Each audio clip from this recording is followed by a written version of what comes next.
Assalamualaikum warahmatullahi wabarakatuh. Shalom, Om Swastiastu, Namo Buddhaya, salam kebajikan. Halo semuanya, perkenalkan saya Aini Nuridiana dengan NIM akhir 262 dari Prodi Manajemen Universitas Trunojoyo Madura. Ingin membahas tentang kesehatan dan keselamatan kerja atau yang disebut dengan K3 dengan studi kasus perbandingan antara Indonesia dengan di Jepang. Nah, topik ini sangatlah penting karena di balik angka produksi dan keuntungan perusahaan ada nyawa manusia yang dipertaruhkan. Jadi mari kita lihat sejauh mana K3 ini benar-benar diterapkan.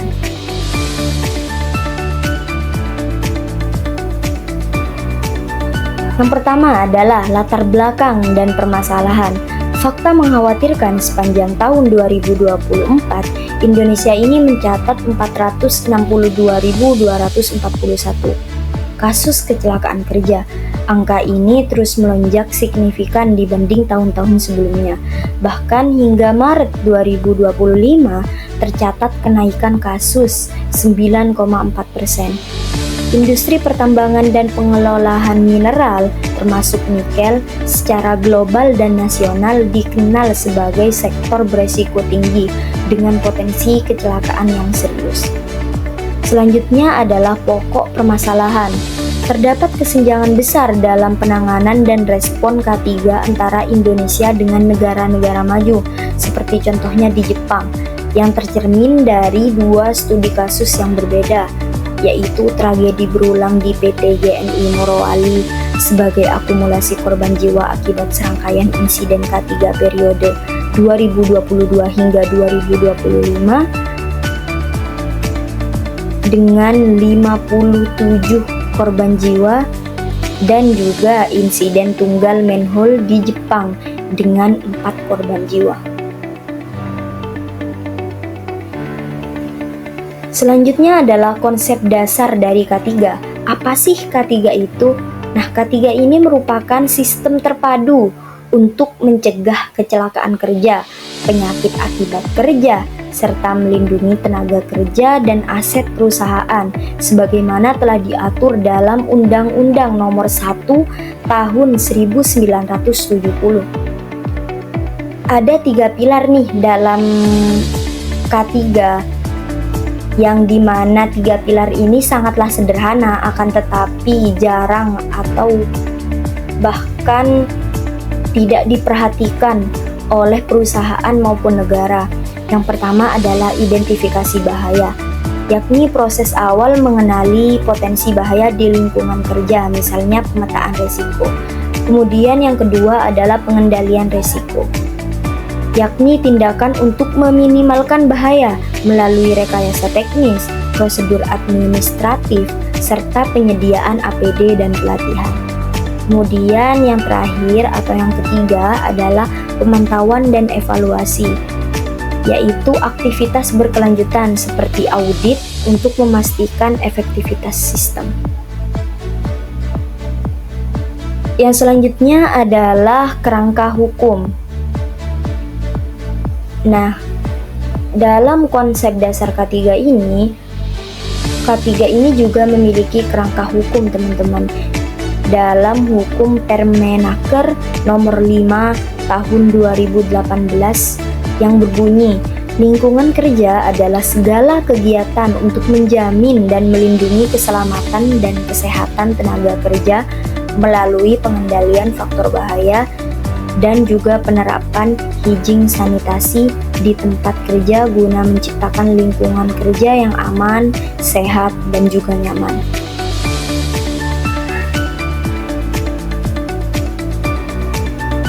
Nah, di sini ada 2 studi kasus, yakni pada PT GNI tadi yang berada di Indonesia sendiri.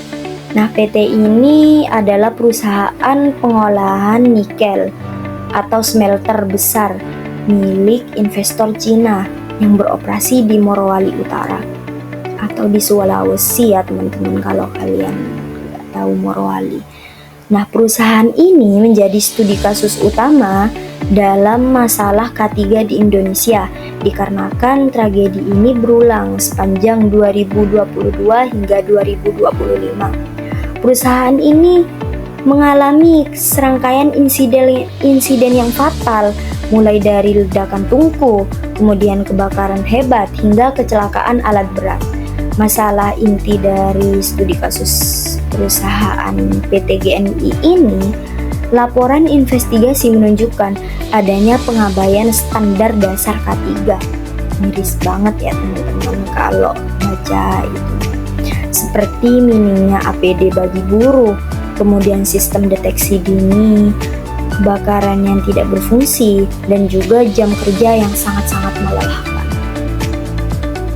Kemudian yang kedua adalah insiden manhole di Gyoda, Jepang. Nah, ini adalah kasus kecelakaan kerja spesifik yang terjadi pada 2 Agustus 2025 di prefektur Saitama, Jepang.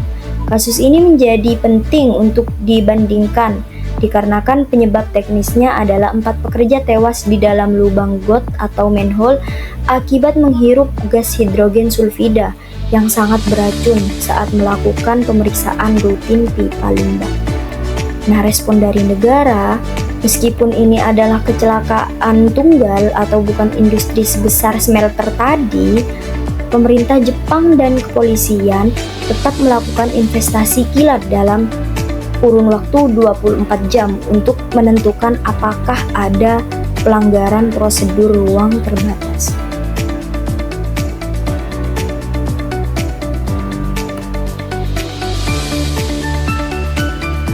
Kemudian selanjutnya adalah perbandingan dari 2 kasus tersebut.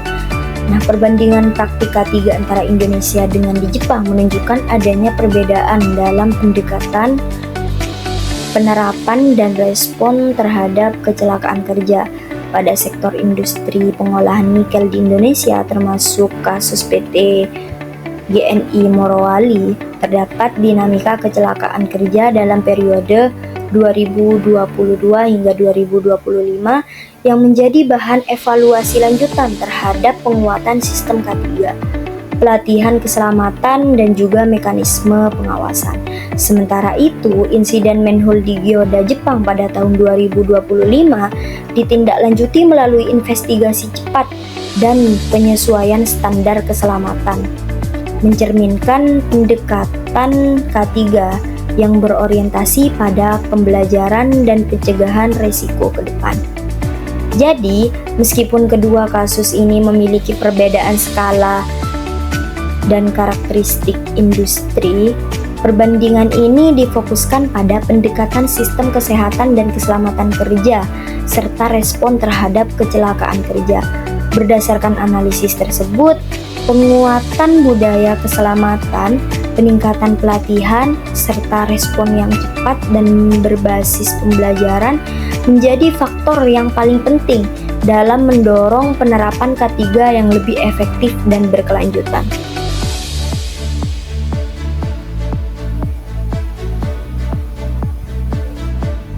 Nah, ini yang terakhir teman-teman. Kesimpulan dari materi ini adalah kesehatan dan keselamatan kerja atau K3 merupakan aspek penting dalam melindungi tenaga kerja dan keberlangsungan perusahaan. Kecelakaan kerja dapat dicegah melalui penerapan sistem K3, pelatihan, dan juga pengawasan yang konsisten. Penerapan K3 yang efektif membutuhkan komitmen dan tanggung jawab bersama, baik itu dari pekerja, perusahaan, maupun dari pemerintah itu sendiri. Sebelum saya tutup, saya ingin menyampaikan beberapa pesan kepada para pekerja, yakni keselamatan kerja adalah prioritas utama karena kecelakaan tidak pernah terjadwal. Lindungi diri dan rekan kerja sebab ada keluarga yang menanti kepulangan dengan selamat. Dan keselamatan kerja bukan sekedar harapan, melainkan tanggung jawab bersama yang harus dipersiapkan.